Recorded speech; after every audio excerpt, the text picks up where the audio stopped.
beat the Georgia Bulldogs, you're gonna feel the bulldog.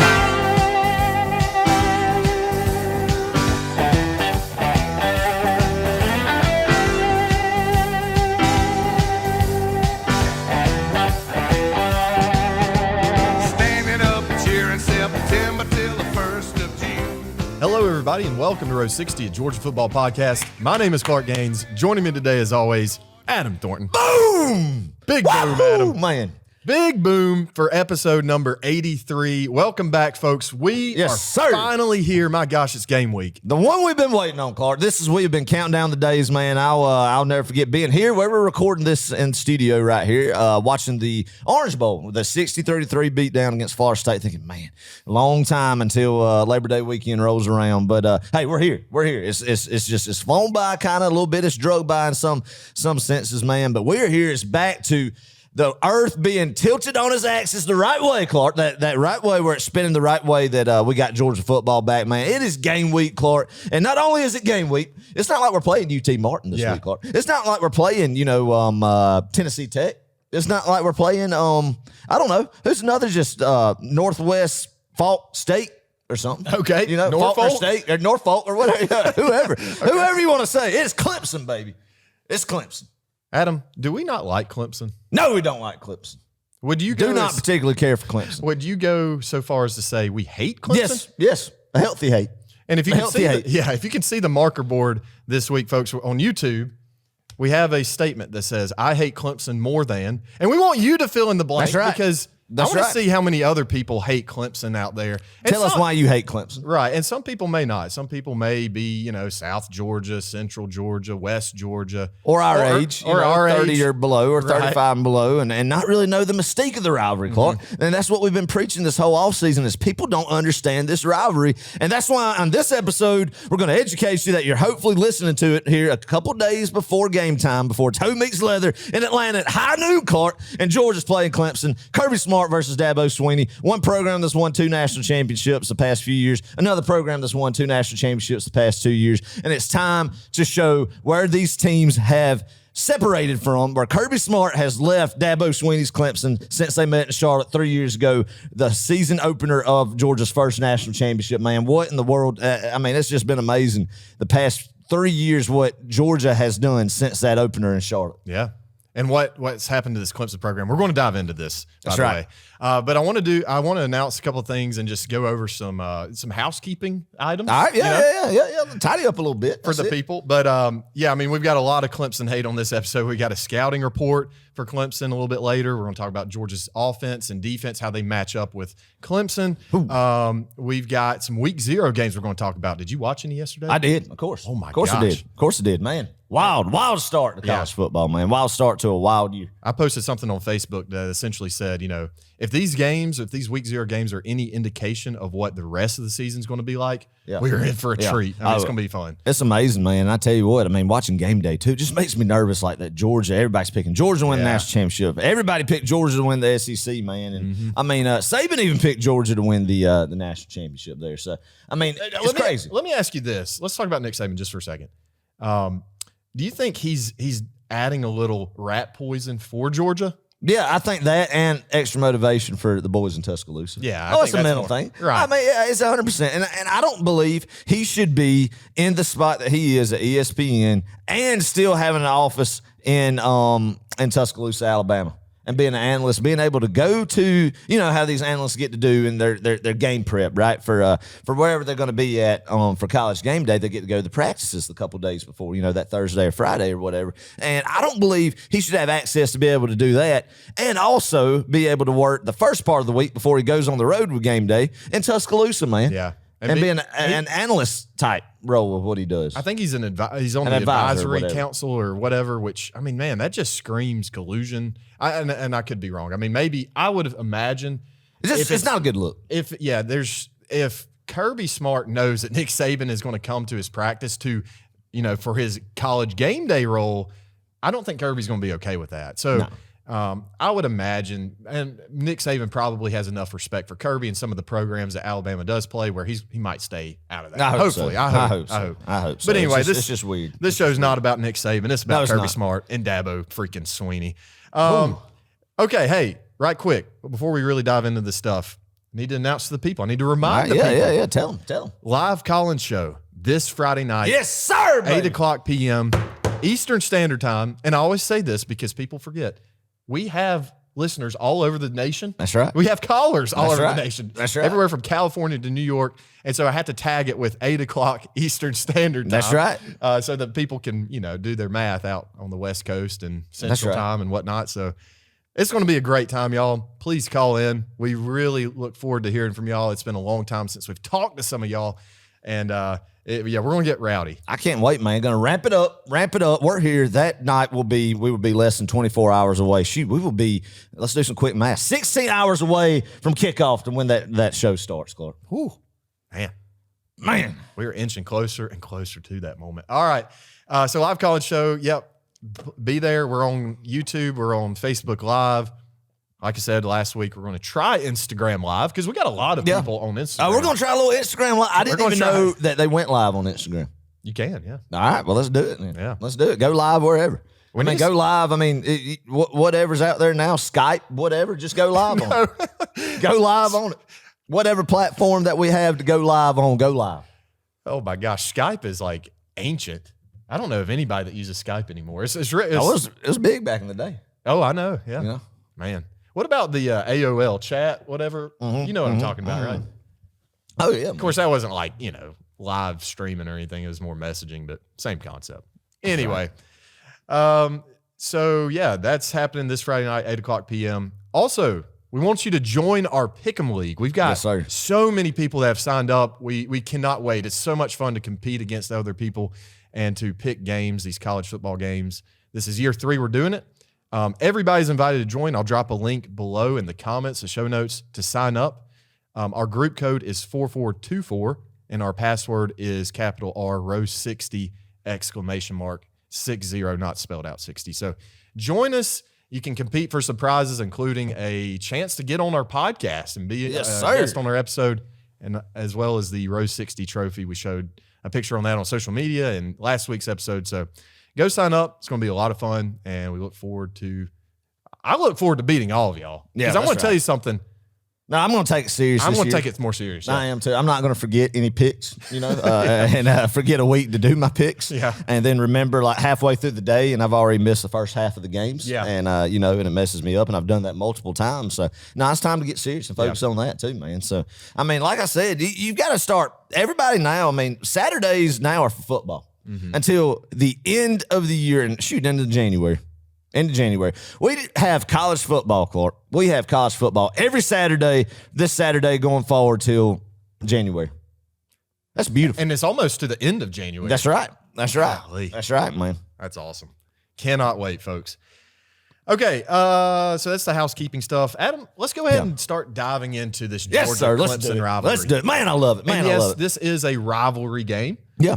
The Battle of 85, as people like to call it. That's right. Well, Clark, and I said this 3 years ago because as many of you have been with us since the beginning know, our very first show, like preview show for a game when Row 60 was created, was for the Georgia-Clemson game in Charlotte.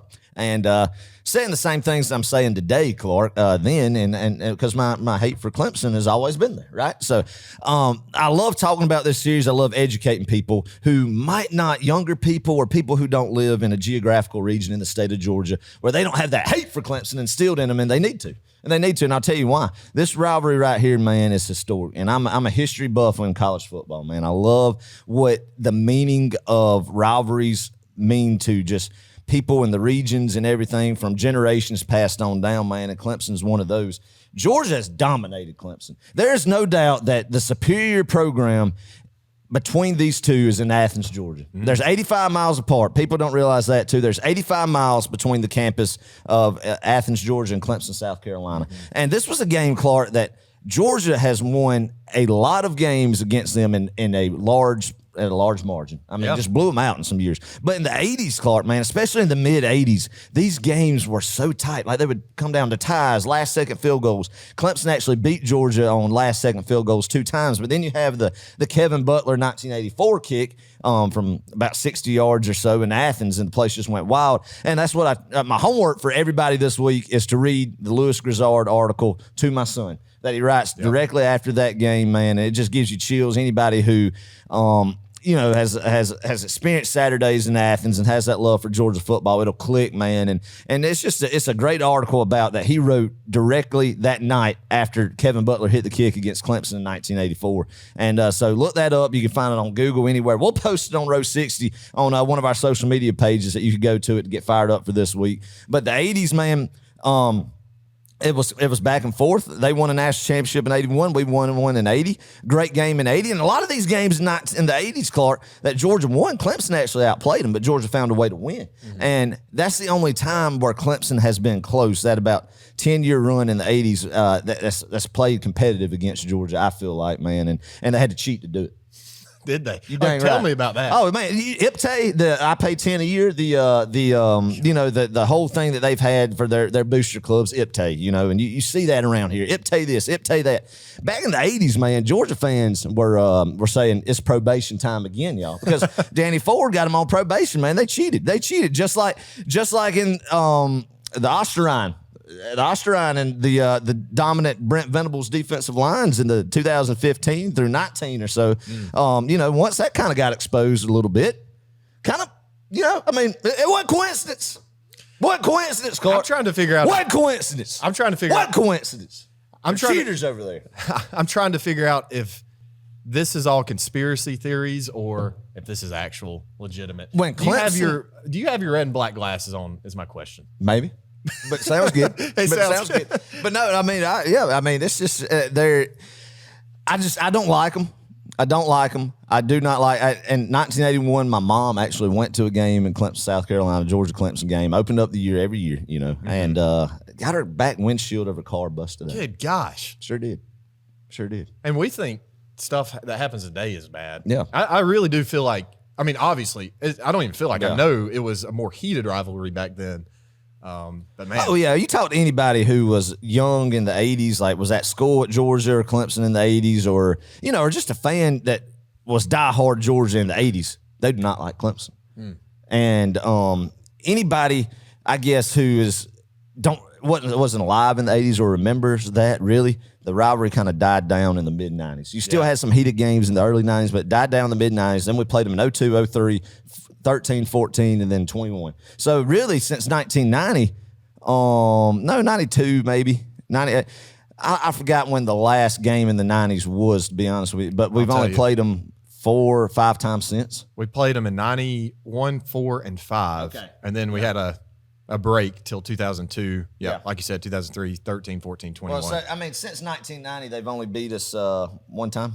Yeah. One time. Mm-hmm. And Georgia's won 1, 2, 3, 4, 5, 6, 7. 7 out of 8. Yeah. 7 out of 8. So 8 games since 1990. Georgia won 7 out of 8, man. And, of course, the lone loss was in 2013 in Death Valley, and they had a good program that year, too. So it's just a game, man, that I want people to enjoy and put them up there and treat Saturday like it's Tennessee on the other sideline. It's Florida. It's Auburn. It's Alabama, because this is a very historic rivalry, man. And just to note off some of my favorite games, 2014, Nick Chubb's coming out party in Athens.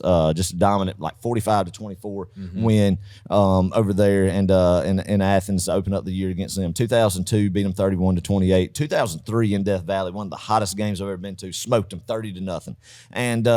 And then just games, of course, I wasn't alive at. The 82 game, the first time under the lights in Sanford Stadium. Herschel Walker was injured, but they used him as a decoy kind of that game. But a lot of nerves were if Herschel was playing or not. And it was a game coming off of the two teams that won the national championship. Clemson won in 81, Georgia won in 80. So that was a big game. 1980 was a big game where Scott Warner had a big pick and a punt return, kind of won the game single-handedly with those two plays. And 81 was a terrible game. But Georgia turned the ball over 9 times. 9 times? And lost 13-3.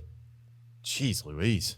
Buck Bellew had like 5 interceptions. Herschel Walker never scored against Clemson. Yeah. Now, he only played him 2 times because he really, he's banged up in that 82 game, like I just said. So it's not like he went out, and of course, Herschel only stayed 3 years at Georgia, but it's not like he had 3 games against him. He only had 2 games against him. But still, you got to tip your hat to them, and they can say that they kept Herschel out of the end zone. And that's a point of pride. You go over to Clemson, South Carolina, every Clemson fan knows that. Yeah, I was about to say they do wear that on their chest very proudly. But hey, this is a new era of college football. of Georgia football and Clemson football. You know, this game 10 years ago, I would have been worried, you know. Oh, yeah, absolutely. Well, maybe not 2014 Clemson, but 2015, 16, 17, 18, those Clemson teams were stout. And I think a lot of it had to do with Brent Venables and what he brought to the table.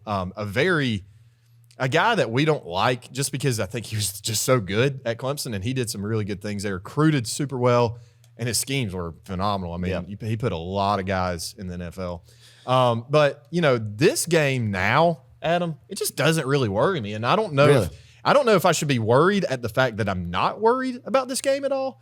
But when I tend to have these feelings with, especially under Kirby Smart, we do take care of business. Right. And so, anyway, I do want to kind of jump into the current Clemson team. Yes. I mean, real quick, and I said all the stuff about the Osterine stuff, but they did win 2 national championships, played in playoffs for how many straight years? I mean, they did a great job. And Dabo Swinney, what made him so good back then was I felt like obviously you had Deshaun Watson, Trevor Lawrence, and you had a dominant defensive line and Brent Venables, and you didn't have any turnover at coordinators. Yeah. I mean, he had Jeff Scott and Tony Elliott for years on the offensive side, and then Brent Venables was a staple. Well, none of those 3 guys are there anymore. Right. None of those 3 guys are there anymore. And then you could see where they have gone down since those guys have left the program, and they don't have the dudes up front like they used to. I mean, they still got some talent. But anyway, go ahead.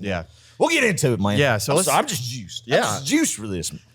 So current day Clemson team, I'm just going to read you some stuff, Adam. Feel free to interject when you think you should add something here. Dabo Swinney, 17th year at Clemson, starting 16th at head coach. Really? Been there a long time. I didn't realize that. Golly. So he to put that in perspective, man, he's been at Clemson longer than Mark Richt was at Georgia. Already. Yes. Already. Yes. Yeah. In terms of length not is what I'm saying. When he started. Right. Yes. Right. Yes. Length is what. Sure. Just because Mark Richt stayed from 01 to 15, and then Dabo 09 now was his first year full-time head coach. Yeah. Yeah. I think technically they count the 2008 season. He was interim towards the end of that. Right. Anyway, during that time, he has a 170-43 record. I mean, I hate to say it, he's one of the best coaches in college football. Granted, he is playing in the ACC. That's right. I think it may be a little bit different had it been in the SEC that whole time. 5th straight year, Clemson starts away from home. So they're not in Death Valley. Yeah. Dang.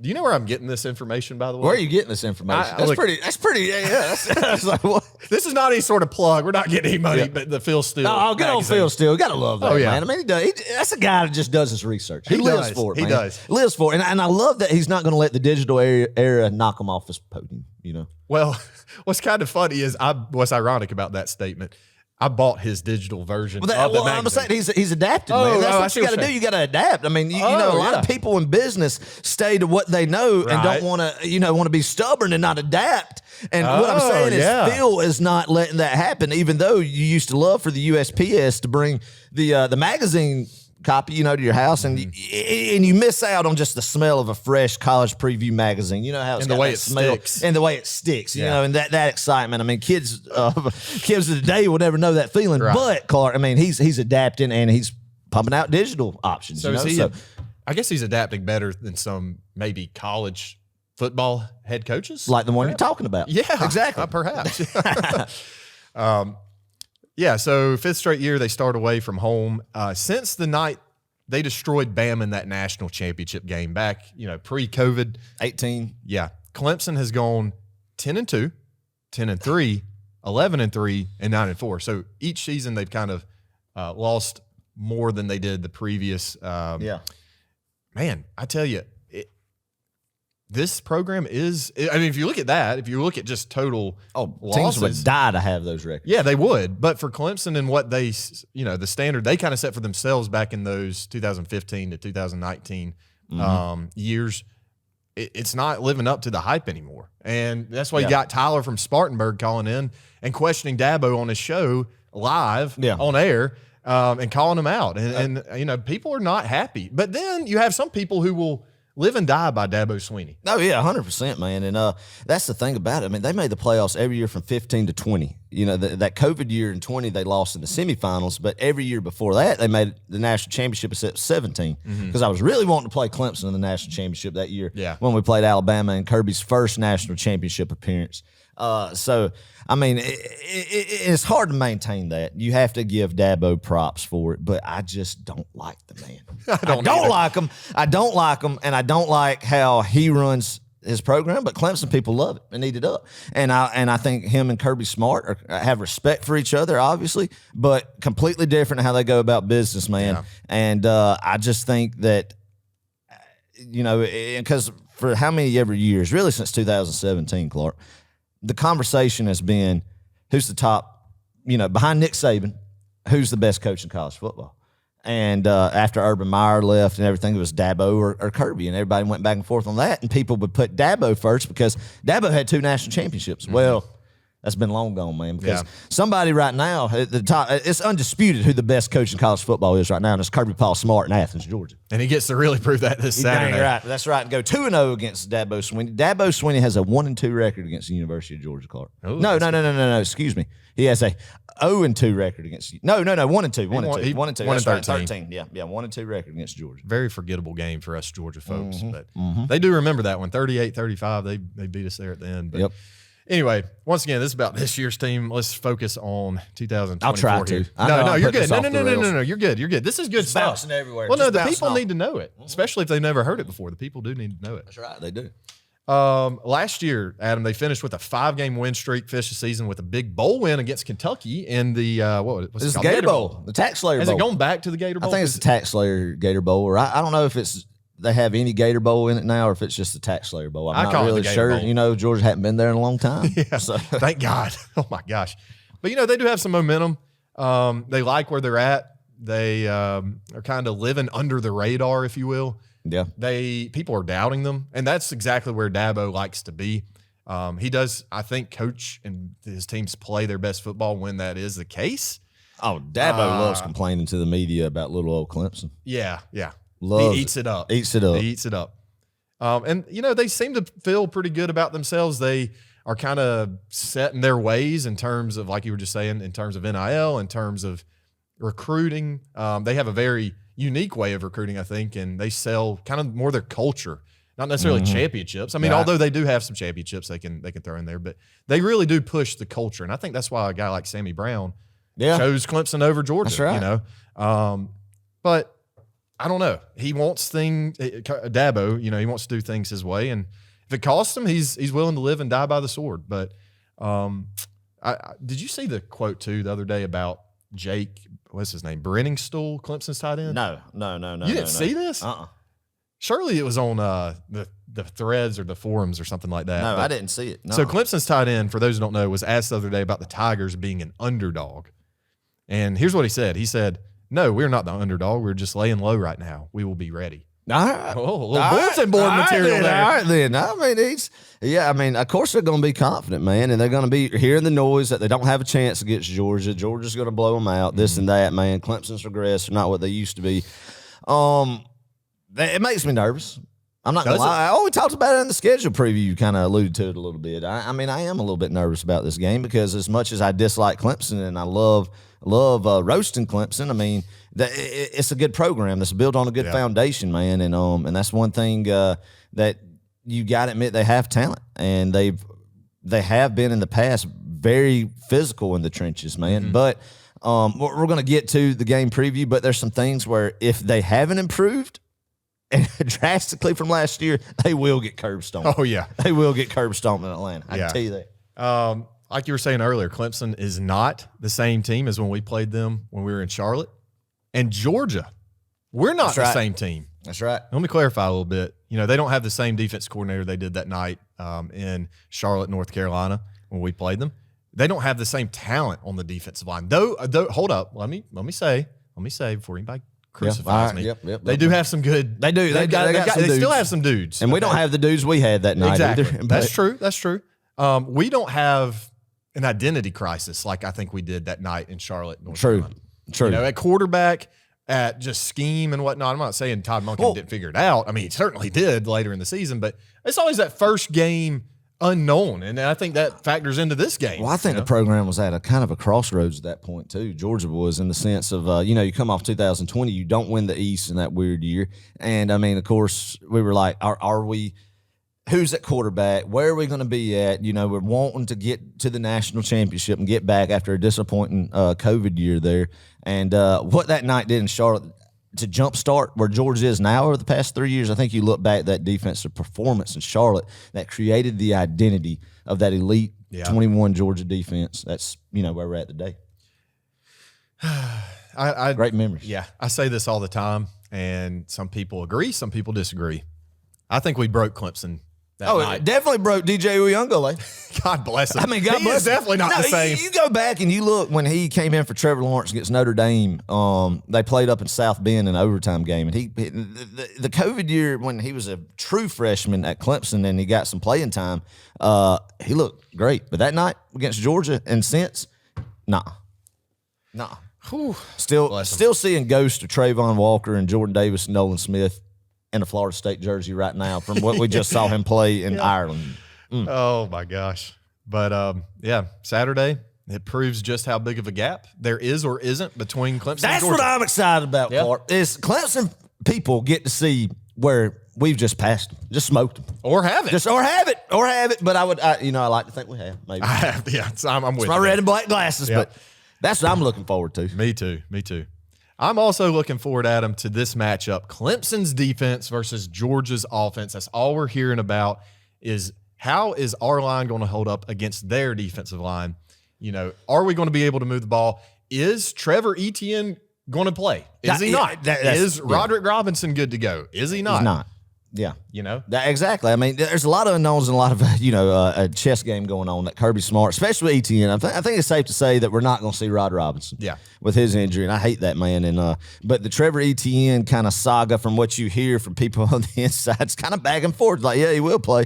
And then you might hear something, no, he's not going to. So, I mean, I think the only one that really, truly 100% knows is Kirby Smart, and a very small contingent. And I think it's just a good sportsmanship by Kirby Smart, kind of keeping it, tight to the vest. Gamesmanship. Gamesmanship. Gamesmanship. Sportsman. I guess it's good sportsmanship too, but gamesmanship's what I meant to say. Clark. A little rusty. No, you're good. Gamesmanship, and I don't know if I had to say right now. I guess I don't think he will play. I did last week think he would play, but now it's kind of leaning like he might not play. But man, I hope he does. Yeah, I hope he does. Here's the good news. We're not hurting in terms of depth, I think. I mean, we've got young talent, inexperienced talent ready to go. But it does kind of. Well, it just bothers me, man, because what you're going to be doing then, say, Rod Robinson's banged up, not going to be there. And if Etienne's suspended for that game, you're going to be leaning on Nate Frazier, who out of camps just turns some heads. Unreal. But it's still a true freshman running back, Clark. And a guy also in Branson Robinson who's come leaps and bounds from where he was last year after tearing the ACL and hadn't really had any meaningful carries since the TCU national championship game. So you're leaning on two guys right there, one that's never took a collegiate snap and one that's only took some snaps as a true freshman 2 years ago. I'm going to tell you something that I don't know if I necessarily should tell you or the people I should release out to the public, but I'm going to tell you, Cash Jones the other day at the scrimmage that I went to got a ton of reps with the first string. And we can't forget about a guy like him. I mean, he's been there. He's taken lots of meaningful snaps, too. It's not just, he's just thrown in there garbage time. Right. He does a fantastic job, too. So I think we'll be okay there with the running back room. It will be interesting to see how that unfolds. But, the strength of this Clemson team, though, is obviously their defense. Yeah. Hate to admit it. Has been. They've kind of just upped their game in the past decade or so. They have. Last year, Clemson's defense was ranked 8th and 22nd in passing defense and rushing defense, respectively. So, I mean, they've got some really good units on this team. A lot of guys left for the draft last year. I think they lost their entire defensive front, their starting front seven.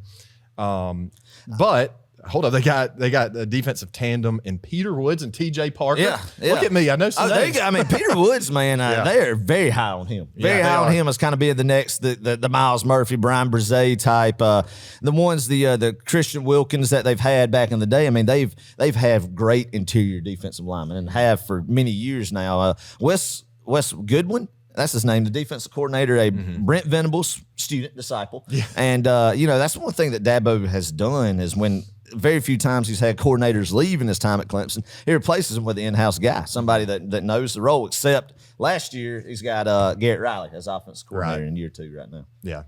Peter Woods, the number 11, by the way, you'll see that number a lot on Saturday. Hopefully not in the backfield or anything like that, but you got him. Dabo has been raving about him. He literally called him a unicorn. A unicorn? Oh, really? The kid can move. He's going to be a problem. I've heard things about him. Heard things about him. He's going to be somebody you got to watch out for. Yeah, opposite of him, though, is T.J. Parker. They're both sophomores, by the way. I mean, just incredible talent. He had over 50 tackles and 5 sacks last year in his true freshman year. It's impressive. That is crazy. So it's going to be a challenge for our offensive line. But what makes me feel great about this matchup is, God, I mean, we returned so many guys on the line. I mean, you really lose, Cedric Van Pran? Yep. And then, wait, was he here last year? Cedric Van Pran, yeah. Okay, sorry. Jerry Wilson plugging in. I had a brain fart. That's right. Yeah. And then, obviously, Amarius Mims. But, God, we have so much leadership on this team, guys with a lot of starts on this offensive line. So I'm not too concerned about it, but we do have to tame this defensive front from Clemson. They can't live in the backfield, Clark. You got to give Carson Beck time and let him. And one thing too, if they load the box and try to just come after Carson Beck, they'll be just picked alive. Right you there, think so? Oh yeah. Oh yeah. Carson Beck will pick them apart. I want to say they run a 4-3 at Clemson. I feel like that's what they run. I think it is a base defense of that. But, I mean, it's all going to come down to trenches on both sides. And that's every big game. Every game against just 2 giant programs and physical programs like Georgia and Clemson. And that's where I think it's going to be. The one thing is the talented UGA offensive line plus a very talented Clemson defensive line and defensive front who's got a lot of hope coming in this year. Yeah. And one thing, if Georgia can start off fast, establish the run, man, and give Carson Beck some time, then I think we can put up some points. For sure. Put up some points. But it's going to be one of those things, man. It could be a long day if we're not able to really, I don't know, contain Clemson's defensive line. Yeah. And if they're able to get into the backfield with just a base rush. They did lose some guys on their secondary last year. I think a couple went to the NFL. One did, something like that. And then they had another 1 or 2 transfer or something like that. So it's sort of an unproven unit, but honestly, I don't know that much about them. Yeah. I'd like to think, though, that we're going to be able to move the ball at will, not only on the ground, but through the air. You're right. We just have to protect Carson. I literally have zero doubt about his ability to find open targets. Yep. I have zero question that our receivers can create separation, get downfield, and make big plays. So I don't know. I think it's going to be the defensive front is Clemson's strong suit. I think the secondary is their question mark, and I think they're loaded. They have a loaded linebacker room, not like Georgia's, not like what's in Athens, but one where Sammy Brown won't be starting, I don't believe, but a guy that they're high on right there that Georgia wanted bad, and that can come in and we'll get some snaps as well. And that's going to be the key, man. Is what our offensive line could do, and I feel good about the veteran guys that are coming back, plus the talent that we are plugging into. Jarrett Wilson's at center. Sounds like he's good to go and everything. And Tate Ratledge and some of those guys, Ernest Green, Xavier Truss. Hopefully they're ready to go, man. Oh, they will be. That's what's going to, everybody talking about these high points scored by Georgia. I don't know. If Georgia gets to that 41, even 35-point mark, man, it's because Georgia's offensive line's having their way with Clemson's defensive front, which I think is going to be a very, very tall task. Yeah, be tough, but I think it's doable. And also, Adam, I mean, you got to think, though, what do they say? A good defense is a good – or what's offense? A good offense is a good defense, something like that. That's right. Yeah. So, we'll probably play a lot of keep away from Clemson and, just control the clock. I'd like to think we're going to put up over 40. In fact, my score prediction – little spoiler alert here. Yeah, okay. It's definitely over 40. All right. But that's not a slight to to Clemson's defense. Yeah. That's just props to Georgia's offense. Yeah. I really think we're going to turn it on and be able to run the ball at will. Like you said, Nate Frazier, unbelievable. Just feed him. Let's see what he's got. Yeah. The last time we put a freshman running back in against the Clemson team, He did pretty daggone well. You dang right. And I'm Nick not Chubb. saying Nate Frazier's Nick Chubb. What I love about Frazier and Robinson, instead of having Rod Robinson and just Branson Robinson able to go and not have Etienne and Frazier, you have your Thunder and Lightning combination with Nate Frazier and Branson Robinson. I mean, if and it looked like the practice I went to and I saw Branson Robinson running around cutting. I mean, that was weeks ago. He looked great. I'm imagined he looked pretty good when he went to, man. So, I mean, great job by Ron Corson's staff having him ready to go, man. It's unbelievable. So, hopefully, he's going to be your guy between tackles, Clark. You pick up your one or two tough yards that you got to have, and then Frazier's going to be the guy that you're going to get the ball to in space, man, and kind of be Beck's check down option, man, that could get the ball to him in the flats, give him some space. And I think that's a guy, obviously Clemson's never seen before, don't know what he could do, and he's going to surprise a lot of people. Okay. Real quick question, and we'll move on to Clemson's offense versus Georgia's defense here. Who do you think, and it could be a slew of different people, who do you think is going to be the receiver that's going to just step up and have a phenomenal game? There's got to be one. You just have to pick one. I think it's going to be Dominic Lovett, man. Not a bad pick at all. I think it's going to be Dom Lovett. The veteran guy, big time gaming guy that's played a lot of football. I think he's going to be a guy that's going to be called upon a lot. And I think he's going to be the guy who has the most receiving yards that day. I like it. What about you? What you think? It's hard to pick. I mean, you can go from like anybody from Dylan Bell to Colby Young. That's the guy nobody's talking about. That's right. Heck, I mean, even Arian Smith, you get him in the fold. I don't know. I mean, gosh. Let me ask you this real quick before we move on. Is Georgia going to have a lot of a balanced attack, be able to do a lot of things on the ground and the air, or do you think it's going to be dominant one way or the other on the ground or through the air? I'd like to think even as good as Clemson's defense is, I think we'll be able to. I think the game plan, honestly, is going to be run the football, and they're not going to expect that. They're going to think, okay, they don't have Etienne, especially if we don't have Etienne and Rod Robinson, but. I think it's going to be a lot of establishing the play action pass. Yep. We know Mike Bobo absolutely loves a good play action pass, deep ball.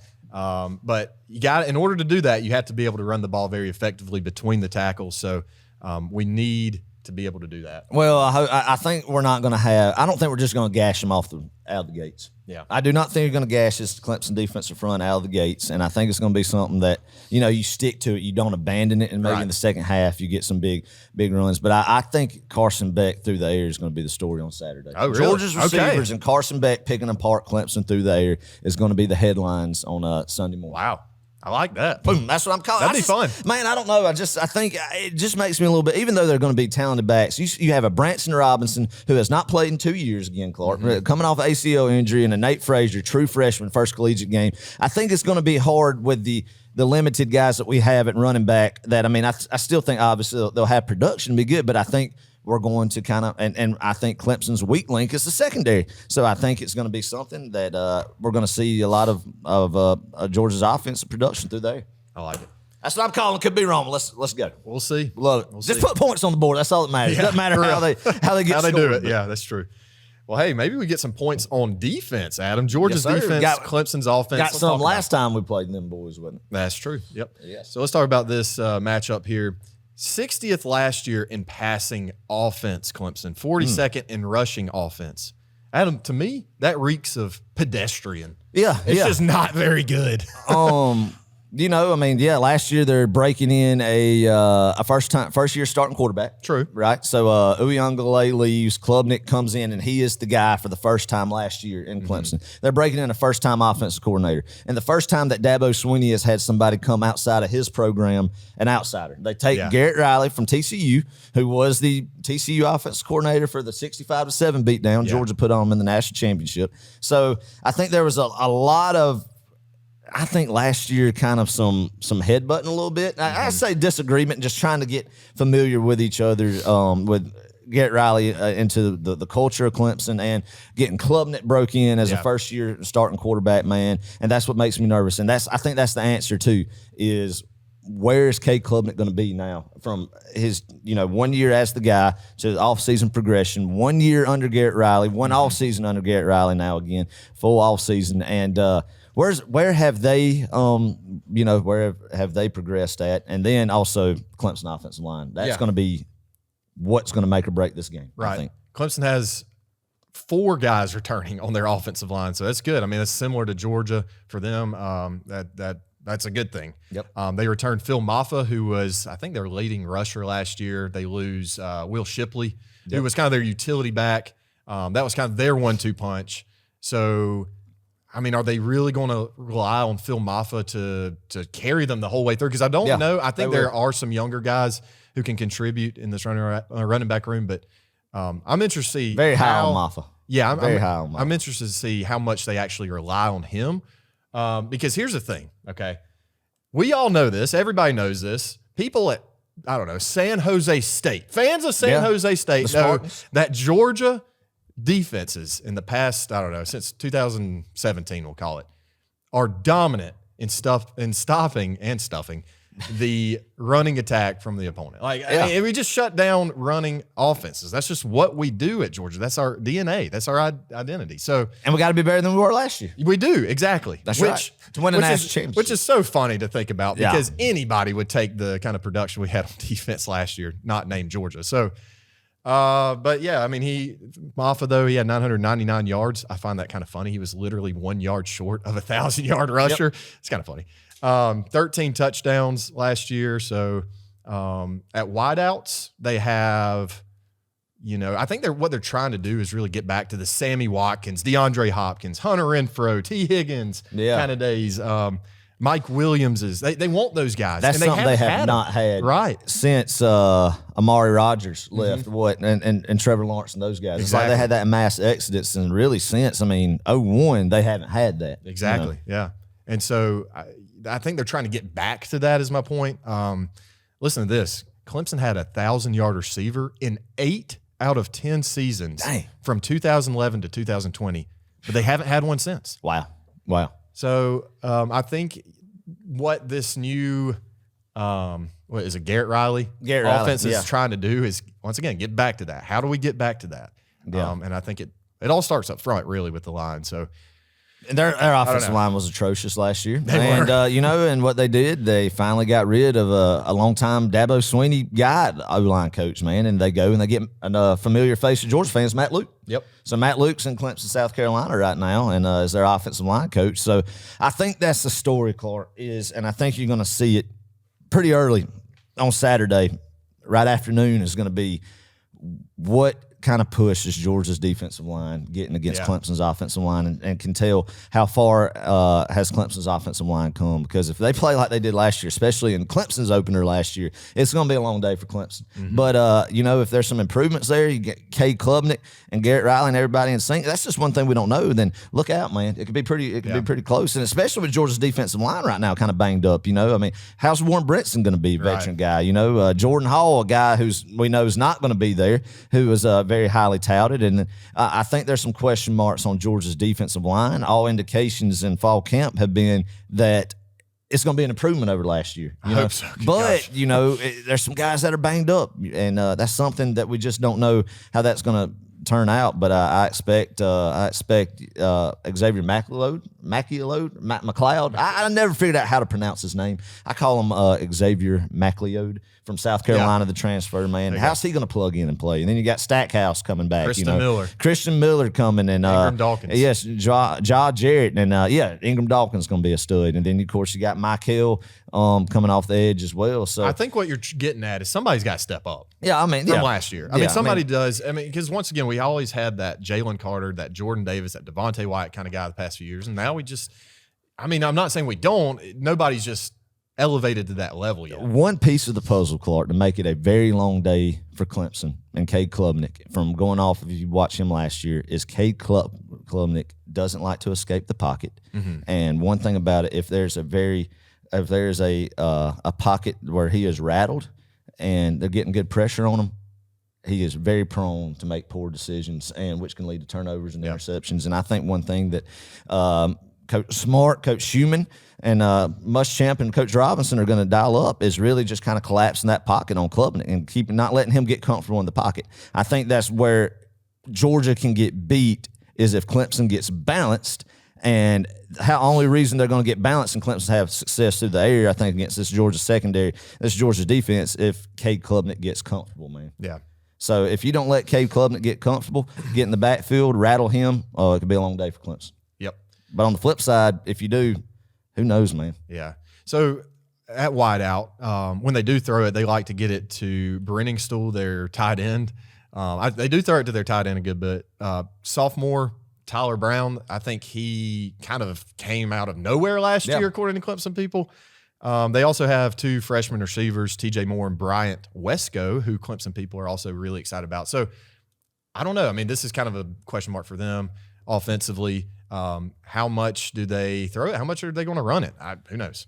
Oh, I know who knows. Kirby knows. Kirby Paul Smart knows. That's right. That's right. So and Glenn Schumann and a lot of other people in that Butt Smear building. But yeah, I think the question really boils down to is, can Clemson actually run the ball between the tackles? And if not, can the offensive line protect Cade Klubnik long enough for him to hurt you with his arm and or legs, which is literally what you just said. That's what I just said. Yeah, first thing you do, obviously, is you don't let Phil Maffa beat you. You do not let him get to the second, third level and just punch off six yards carrier. So you contain him, and then you make Cade Klubnik beat you. And if Georgia gets beat by Cade Klubnik, Clark, then you just got to tip your hat to him, man. They improved that much, Garrett Riley and Klubnik did together over since last year in this offseason. You got to tip your hat to him. But the thing you can't do is let it be easy for Klubnik. Let him sit back in the pocket and be able to pick you apart. Yeah. And especially with what Clemson's offensive line has been. No, you put pressure on him, you stop the run, and you make Garrett Riley put the game in Cade Klubnik's hands,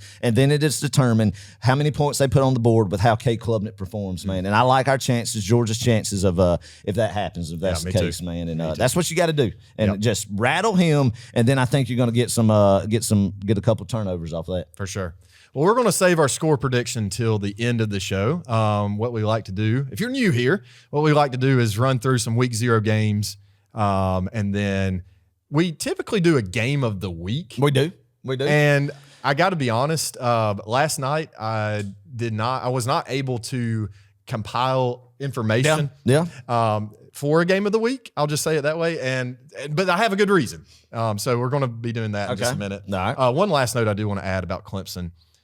They do have a new kicker, Adam, Nolan Hauser, who's never kicked in a college football game before. Really? Yep. So fun little tidbit. That could be big. Yeah, let's hope he's only attempting field goals, not PATs. That's right. So we'll see. But yeah, so that's kind of Clemson. That's a scouting report, if you want to call it that. And like I said, we'll do a score prediction here at the very end and that sort of thing. But let's talk about yesterday's games. We're recording this on Sunday, by the way.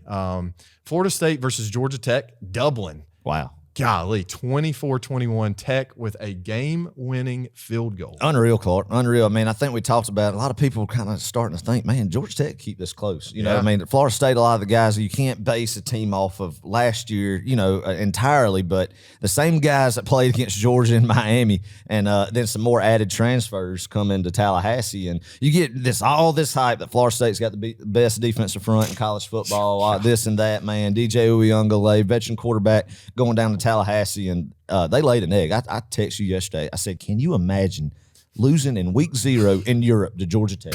Your season's done by Labor Day. It's all downhill from here. It's all downhill from there. I said, God, that's going to be a long. I said, I cannot imagine being a Florida State fan. God bless them. Emptying out the 401k to go to Dublin. And then having an 11-hour flight back after losing on the last-second field goal to Georgia Tech. Oh, my gosh. Golly.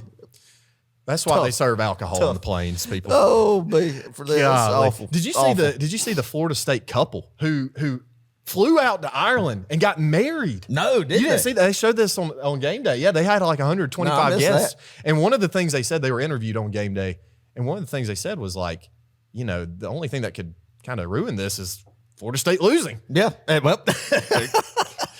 That's the risk you take when you travel to these games. Oh, man. It's a gamble with your money, though, sure enough. Well, it is. And the thing about Florida State, going back to them on the field, man, you never know. What Colorado's trying to do, what Florida State's done, what Ole Miss does is when you combine a bunch of people mercenaries is basically what they are, coming from the transfer portal into a locker room and trying to get all these different type of personalities, all these backgrounds together to fit your culture. When you didn't sell them on the recruiting pitch of your culture from day one and develop them, you don't know what you're going to get. You know, you might have some flash in the pan stuff, but obviously it's not working out right now in Tallahassee with that. But you got to give Brent Key credit, man, at Georgia Tech. I mean, what he's doing with that program is, I don't like the guy, but I think Tech's found their guy. They've found one of their own, like Georgia has one of their own. And that's the thing. They got a guy that hates Georgia, lives, eats and breathes, beating Georgia. And then which he hasn't done, by the way. And then we got a guy who lives, eating, breathes, beating Georgia Tech, man. So, I mean, that's how it should be, I feel like. So, great. I mean, I'm sure Georgia Tech fans are really happy with that. Didn't see that coming, and as they should be. I'd be excited too, man. So, great start to the college football year. Looking forward to much more mayhem coming the rest of the way. Exactly. Well, it wasn't only that game. We had SMU at Nevada. By the way, SMU, for those who have probably have forgotten already, is in the ACC. That's right. And Nevada is an atrocious team, but they kept it close. From the Mountain West. Yeah, it was a barn burner of a game. It's tough going on the road, Clark. Oh, is it? It's tough going on the road to Reno, Nevada, Nevada and start the season. That's right. So don't give up on the Mustangs yet. Okay. Well, they won. Don't give up on the. They won. They won. They came back. They came back and they fought through adversity, man. And that's the thing. Your team's already been tested on the road, down, and you come back and you do that in week 0. You're already battle tested. Are we really considering Reno, Nevada a hostile environment? Road environment? I don't care. On the road in FBS football. Start the year. Well, speaking of another road game in FBS, Montana State, who is an FCS team, took on the New Mexico. What's their mascot? Adam? The Lobos. Good job. Yep. That was a close game too, 35-31. But it was an upset. Montana State upset New Mexico. It was a bizarre game. I actually watched some of it. Then I fell asleep because it did get pretty boring. I literally took a nap through it. And then I woke up. Yeah. And then all of a sudden, Montana State, who had been down by like 21 points, was in the game. So I was like, this is great. I mean, this is prime week of college football. You are needing college football when you're getting juiced about Montana State and New Mexico. You're just craving it. Just begging for college football at that point. Speaking of just absolutely craving college football, Adam, I stayed up till I don't even remember the time this morning. 3:50 a.m. watching Hawaii at Delaware State. And I'm going to tell you, watching a collegiate football game that can only be viewed on a YouTube channel called HBCU Football Live, played between Hawaii and Delaware State at 2:53 a.m. on a Sunday morning with 642 other people who are degenerate gamblers. That's what they were. That, my friend, is peak college football. That's peak that you need college football. That is. I mean, it just doesn't get any better than that. That's right. Adam, you got to watch one of these games. The commercials are absolutely fantastic. Wonderful. There were things like the Hawaii cooking show. They were advertising a Hawaii cooking show where they cook up all these Hawaiian dishes. Yep. You got commercials about this ocean transportation service for cars or something like bringing cars for people going to Hawaii. Island hopping. Yeah. It's just bizarre. The commercials are great. They did a thing where every time Hawaii scored a touchdown, they would donate $500 to the Ronald McDonald House. That's for the good. That's real good stuff. That's good. The broadcast was just electric. The game, the atmosphere were great. Instead of doing the Krypton fanfare with the lights and everything in the fourth quarter, just Thunderstruck or, any kind of hype song. That's right. Adam, they played Bob Marley's Three Little Birds. Okay. And all joined together, all 29 fans in that stadium last night. It was just a good time. Everybody just having a good time. That's good. Yeah. That's good. It means football's back. Yeah. But, it was good stuff. And then I got to say one more note. Hawaii's band. They're going to need some work in particularly the trombone section. They're a little off there. They're playing Little John's, Well, it was the first game of the year. First game of the year, got to knock off the rush, and get everybody tuned in. Oh yeah, but just a good time. You got to try it at least once. I mean, it's an experience like none other. I'll have to remember that, Lynn. Just go to YouTube because there's no more Pac-12 after dark. Right. So maybe now it's Hawaii after dark that we got to watch on a late night Saturday night college football game. And not late night either. It's midnight. Gosh, dang. One guy midnight kickoff. One guy, I think he just had an epiphany. Either he was drunk, he was drunk, or maybe he was just delirious because it was 2:50 in the morning or something. Yeah. But he said, I'm sitting in the living room of my house on my horse farm in the middle of nowhere, North Carolina, watching Hawaii play football at 1:57 a.m. This is great. Okay, He just had an epiphany or something. just wanted to let the people know that. So. Yeah. So the chat was very lively and a lot of fun. But anyway, let's move on to some more games this upcoming week, this Saturday, because it's not just Georgia Clemson. We've got some other games. All right. We actually have a bunch of Thursday night games. Yeah, I tell you one that's intriguing. North Dakota State at Colorado. Yeah. Man. Shoot, I forgot to list that one. That one is a game right there. I saw that. I said, that's going to be my Thursday night viewing. Please let the North Dakota State Bison, everything that is right with collegiate football with the North Dakota State program up there in Fargo, North Dakota, have them come into Boulder, Colorado, and beat Deion Sanders. God, I that would would be love amazing. it, man. They're going to do it. They're going to do it. I'm calling that. Oh, My Thursday night. You're calling my an Thursday upset. night pick of the week. North Dakota State Bison over the Colorado Buffaloes in Boulder. But are they the same North Dakota State team that they have been in years past? Yes. Oh, 100%. They are? Oh, they just reload. Okay. They reload. They don't rebuild. They reload. It's going to be a tough game for Colorado. I'm here for that. Let the upsets continue into Thursday. North Dakota State over Colorado. FCS beating FBS. Love it. That would be fantastic. Yep. Oh, my gosh. Yeah, Thursday night, there's seriously like 20-something games, and every one of them has an FBS team. So a lot of live football. Yes, it starts at right. like 6 p.m. That's right. Just go find some stuff to watch, That's right. people. Saturday, though, got some good matchups here. Penn State, number 8 Penn State at West Virginia, 12 o'clock, Fox. That's a big noon kickoff right there. It Fox, is. isn't it? Okay. Yeah. Big noon kickoff in Morgantown. That place Man, is we're gonna back be- at Pick'em. I love it. I love that we've got back here now. We're Yeah. picking college football games happening this week. The problem is, Adam, I have zero, and you may be the same way. I have zero knowledge on either of these teams, and like a lot of teams on this schedule of Pick'ems. Well, I'll tell you this. You know, you got Penn State. I think Penn State fans might be a little bit jubilant right now because of a 12-team playoff where under James Franklin, you're not going to be a top 5 program, right, Clark? But you could easily be a top 12 program, even with a loss to Ohio State, Michigan, like they have, a 10-2, 9-3 year. So I'm going to say that Penn State fans are fired up. They can sneak into the playoff as a 10, 11 seed or so. At West Virginia, Neil Brown, they decided West Virginia kept Neil Brown this year. Oh, Clark. did they? They kept Neil Brown. So they did not make a coaching change like they thought they would. Penn State, Morgantown's a tough place to play. It is. Tough place to play, but Penn State and James Franklin win, and a close one in Morgantown. I'm with you. I'm same wavelength here. Penn State, I'd say by 6. I don't think they're going to cover. Yeah, you get Drew Aller coming back, so they have a returning starting quarterback at Penn State, and I'm not sure about West Virginia, but I think Penn State's going to win this football game. Yeah. 8.5-point favorites there, Penn State. Ought to be a fun game. Yeah. But we're not going to be watching it. Nope. Bigger fish to fry at high noon on August 31st. That's one of those games you just kind of check in on if you're at home on the TV and you have it on recall. That's right. Right? Like you just flip Commercial back and break, forth. just Commercial break, yeah. Well, that's really not even then. Like you don't want to, I don't know. You don't want to miss any of the Georgia Clemson games. So maybe it's more of a halftime thing. When That's Georgia right. Clemson goes to halftime, you got about 10 minutes. to figure out to what's watch. going on there in Morgantown, West Virginia. Exactly. All right, number 19, Miami, 2.5-point favorites over Florida. It's in the swamp, 3:30 ABC. That just feels weird. The 'cause I feel second like part, that's of this ABC triple header. is it? Yeah, you got Georgia Clemson at noon, and then that's the big thing. It's the first time there's ever been a triple header on ABC. Really? Yep. That's it. So, I mean, I that's did not kind of the realize that. intriguing thing and the big advertising deal with ESPN now that the SEC is on ESPN/ABC, that they're wanting to come out of the gate strong. That's why Clemson, Georgia is a noon game. Everybody's like, why is it noon? It's because this noon kickoff spot here the past few years, the viewership and ratings for these big companies, they're seeing a boom in it. So they're wanting to start off with a bang for the first triple header ever on ABC, and that's why Georgia Clemson, high noon.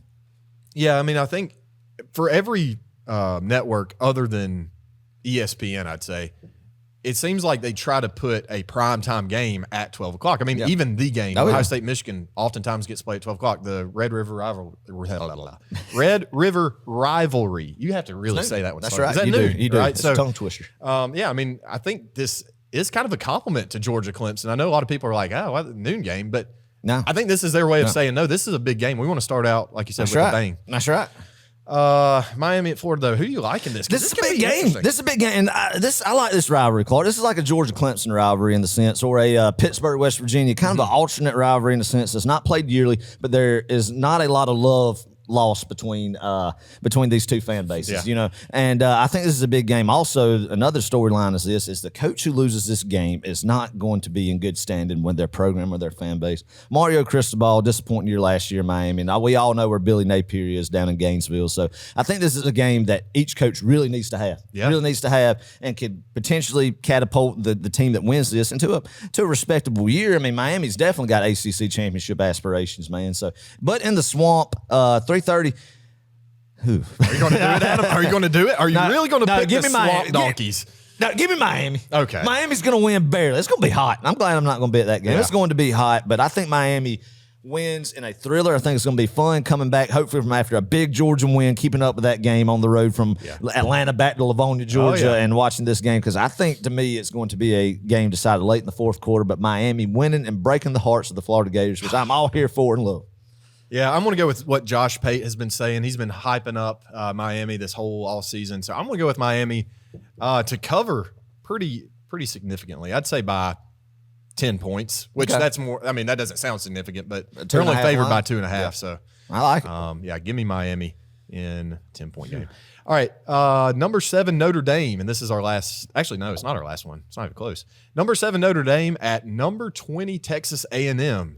All right. A&M is favored by 2.5 points here. 7:30 ABC. This place will be rocking. I mean, it's going to be a fun environment. Well, a lot of people, they finally got over the Jimbo Fisher debacle. They have a breath of fresh air down in College Station now with Mike Elko at the helm, and I think Mike Elko will do good things at A&M. I think he's a good fit there. He's a defensive guy, Clark, that's going to have a very physical defense there in College Station, and but I mean, still, it's a first-year head coach. But in the sense, it's not really a first-year head coach that has to bring in a lot of talent, right? Yeah. I mean, he's got to get his guys and instill his culture. But Clark, I feel like A&M has some talent to make some noise this year, and I mean, I don't think they're a playoff team by any means, but kind of build a good foundation to really make some noise next year and the year following under Elko. I think A&M wins this game, Clark. I mean, I just have not seen anything under Marcus Freeman's Notre Dame to think that he comes in these big environments and just wins football games. Yeah. Once again, I don't know much about these two teams. I know their head coach, and I know their weird traditions. Interesting tidbit is Notre Dame's starting quarterback was Mike Elko's quarterback at Duke last year. So you had what's his name? Riley Leonard. You have Riley Leonard, who was Duke's quarterback last year. Mike Elko, who was Duke's head coach. End of the year, Riley Leonard transfers to Notre Dame. Mike Elko takes the Texas A&M job. So that's a pretty neat little storyline going on in that game. Elko, a defensive guy. Elko knows Riley Leonard, what his strengths and weaknesses are. So he'll have a good game plan dialed up with a very talented Texas A&M defense still. So I'm going to go with A&M winning that game, Clark, nice. And another close one. I don't think this is necessarily a must-win for either of these teams. I mean, it would certainly help and boost their resume. I mean, I think resume is still going to be an important thing, especially for Notre Dame, because they don't have a conference championship. They can't point to and say, hey, we won our conference championship, give us a bye. They're going to have to sneak in as an at-large team. That means no, one of the top 4 seeds. They don't get one of those. So if you're Notre Dame and you really do want a spot in this playoff, this is a game you kind of have to win in a sense, but ooh, this is tough. I wouldn't touch this with a 10-foot pole if I were a betting man. I'll go with, I'll go with A&M. Yeah, there you go. I don't like to keep picking what you pick, but it's all right. What is it? Great minds think alike? That's right. Great minds think alike. Well, it doesn't stop Saturday. We get some weekend, some true full weekend football here Sunday. Which would be what? Is that September? That's September 1st. Oh, my gosh. That is September 1st. September 1st. So this Sunday at night, you're going to get the Sunday scaries. Oh, gosh, I got to go back to work. But remember, you get Labor Day's next day. Labor Day. Yep. And you also get live college football, which is awesome. It's always awesome. Number 23, USC at number 13, LSU. LSU's favored by 4.5 points. This game is not played in Death Valley. It is in Allegiant Stadium in Las Vegas, Nevada. Man, so this is the third straight year LSU has played Sunday night opener on Labor Day weekend. Of course, the first 2 years were against Florida State. So essentially a home game for USC in the sense, if you're looking at the geographical location, LA is a whole lot closer to Las Vegas than Baton Rouge, Louisiana is. So I'm not sold on Lincoln Riley, Clark. Especially losing Caleb Williams. I think that's a program that is declining pretty rapidly, and Lincoln Riley's losing a lot of his luster. Brian Kelly, I do not think is just killing it at LSU by any means, and very interested to see what they do this year. Garrett Nussmeier, good quarterback, taking over for the Heisman Trophy winner Jaden Daniels. I think LSU wins a good game against USC out in Las Vegas. I think it'll kind of be a high scoring affair. Yeah, I think it's going to be high score. I say that. I mean, if LSU has honestly, if you ask any LSU fan, they're going to tell you, if we had any sort of a defense, we'd be in the playoff last year. And I actually kind of agree with them. I mean, it's hard not to agree with what they had on offense, but I hopefully they pick it up for first year their sake. Defense coordinator Blake Baker could turn the ship around there. So I mean, we'll see. LSU would be a great program to keep an eye on and see where they progress this year. I like LSU big in this one. I like 2 touchdowns. All right. I'm serious. All right. I like it. But I think it will be a high scoring affair. That game, by the way, is 7:30 ABC, so it'll be a night game. All right, Monday, last game here. Boston College at number 10 FSU, 7:30. Wait, hold up. They're not number 10. They're not going to be number 10 anymore. They're not going to be number 10. They weren't number 10. Oh, man. The preseason rankings are just shouldn't be done until after about week 3. Yeah. Yep. This game's at 7:30 ESPN at Doak Walker. If you're a Florida State fan, is this a game where you're just like, man, let's go show up? Like, come on. Yeah, come on, everybody. I think everybody's going to try to find some hope. Until really? With the 12-team playoff, still can make a run and everything. So I think they'll be there. They'll be juiced. I mean, it won't be as electric as it would have been if they would have won in Ireland. But against, say, first-year Bill O'Brien, the old Patriots offensive coordinator for 2 stints under Bill Belichick there, and also the offensive coordinator at Alabama under Nick Saban for a couple years when Georgia beat them in the national championship, is now the head man at Boston College, Clark. Boston College just doesn't. I still think Florida State will win this game. They'll come back and they'll win this game. Yeah, and get back on the right track. Yeah, I'm telling you though, I don't know. I literally don't know anything about Boston College. I don't even know who their head coach is. Bill O'Brien. That's just, sorry, I'm Bill O'Brien. Right, Bill O'Brien. He is the first year head guy at Boston College. Okay. First game with him. Well, if that's the case, I was going to give Boston College a little credit because they always play these ACC teams pretty close. I mean, they'll give them a run for their money. Yeah, I'm going to stick with Florida State. I mean, that's a safe bet, but it will be fun to see just how many people are in that stadium. That's right. And really, the only reason I included it was because it's on Monday, and that's the only game on Monday. But free football, right? That's right. Memorial Day. So, anyway. Ooh, it's here. We made it. Yep. We made it. Well, hey, if you're enjoying this episode, make sure to leave us a review on Spotify or Apple Podcasts. If you're watching on YouTube, leave us a like and make sure to subscribe to our channel so you don't miss any more of these podcasts. Yes, 5 stars, just like we love our recruits. 5 stars. We're going to coin that term. I like it. Love it. All right, Adam, score prediction for go. Clemson. I'm going to give you mine right quick, and I want you to you're going to give me yours, and you're going to end this show the right way. The right way. The only way. It's time. It's time. Yep. It's time. All right, 12 o'clock ABC, Mercedes-Benz Stadium, Georgia, 13.5-point favorites, folks. I don't think that's big enough. You don't think that's big enough. Man, I love it. Listen, y'all, I mean, what we have on offense, I don't think people are ready for it. I don't think Clemson's quite ready for it. Is it going to be ready in week 1, though? That's the question. That's what all this hinges on. I mean, the potential is there to beat this team by 4 touchdowns. I'm not exaggerating here. And that's what my score prediction is going to be here. Well, not by 4 touchdowns, not quite. Actually, is it more? Math, hold up. Oh my gosh, this is embarrassing. Yeah, it's right at 4 touchdowns. I see it right there on the screen. It's right at 4 touchdowns. Wizard. That's okay. It takes me just a second. All right. 41-13. Dogs curb stomp. Oh, from the beginning, from over the kickoff in Mercedes-Benz. I didn't say that. Over the kickoff. Hold on. All right. I do think it's going to be a slower start. It might. I don't know, though. I say that. I always doubt this Kirby Smart team, and then he comes out and just surprises us all. But yes, sir. 41-13. I'm sticking firm to that. I feel it. I believe it. This feels like, I don't want to say Oregon 2.0, but some semblance of that game. I love it, man. Yeah. God, that is putting the college football world on notice right there. Right. If you come in there and you two giant programs over the past few years, like we talked about earlier in this show, if you come in there and you beat them 41-13, Clark, that is right there just making a statement that Georgia's here and Georgia is here to stay after being disappointed, not three-peating last year. No, the train's rolling and it's ready to go, man. I'm so fired up for this football game, Clark. I've been waiting so many days, months for this.